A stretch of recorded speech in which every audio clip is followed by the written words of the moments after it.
Kali ini kita akan membahas alasan instansi tidak membuka atau mengusulkan formasi CPNS dan P3K tahun 2024. Ini tentu penting untuk diketahui dan disampaikan kepada masyarakat umum.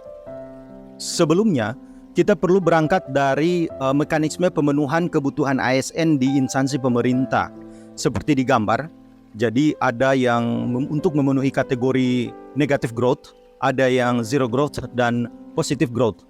Pada dasarnya, atau saya sederhanakan, untuk memenuhi kebutuhan ASN di instansi pemerintah, ini berdasarkan ANJAP dan ABK, analisis jabatan dan analisis beban kerja di suatu instansi pemerintahan.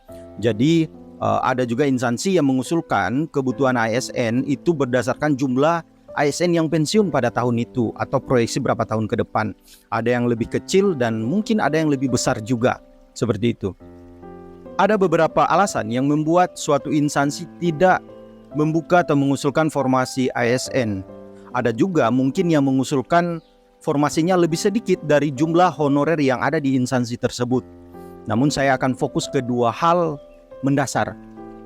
Pertama, setiap instansi memiliki ANJAP dan ABK, analisis jabatan dan analisis beban kerja, untuk perhitungan jumlah keseluruhan kebutuhan ASN di suatu instansi.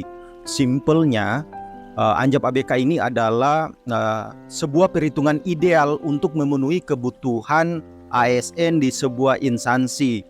Jadi ini sangat tergantung dengan kebutuhan ASN berdasarkan jumlah organisasi perangkat daerahnya, berdasarkan jumlah unit layanan kesehatan, berdasarkan jumlah sekolah, dan unit kerja lainnya. Tentu ini ada batas maksimalnya, karena ini idealnya berapa nih untuk memenuhi jumlah kebutuhan ASN di suatu instansi. Jadi jika semisal sudah penuh atau sudah melewati, tentu instansi tidak ideal lagi untuk mengusulkan formasi. Namun ada juga kasusnya yang tinggal sedikit untuk memenuhi jumlah kebutuhan ASN-nya. Kita asumsikan misalnya guru berdasarkan data Dapodik. Jadi berdasarkan perhitungan Dapodik tentu ada maksimal jumlah kebutuhan guru dalam sebuah instansi atau daerah berdasarkan jumlah sekolah dan rombelnya misalnya. Jadi kita harus paham dulu ada batas maksimal kebutuhan ASN dalam sebuah instansi. Mari kita studi kasus.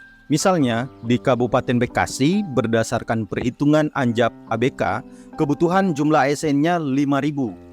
Kemudian kondisi saat ini ASN-nya berjumlah 4.800.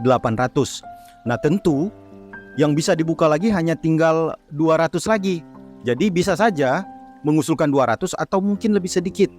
Atau mungkin jumlah ASN saat ini sudah mentok 5.000. Maka Kabupaten Bekasi ini sudah tidak ideal lagi untuk membuka formasi ASN-nya.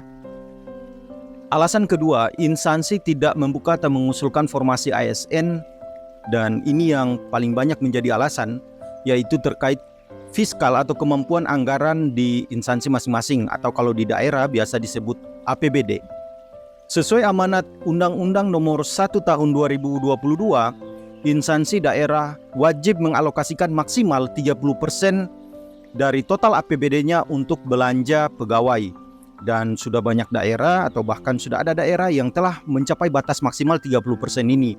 Ada juga yang telah melewati, sehingga tidak memungkinkan lagi untuk membuka atau mengusulkan formasi ASN.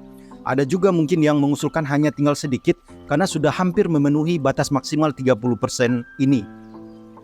Kemudian pertanyaannya sekarang, bagaimana nasib honorer di instansi yang tidak membuka atau mengusulkan formasi ASN tahun 2024 ini? Silakan disimak dalam video saya yang ini, pembahasan terkait hal ini. Silakan tulis di kolom komentar, next time kita bahas apa lagi.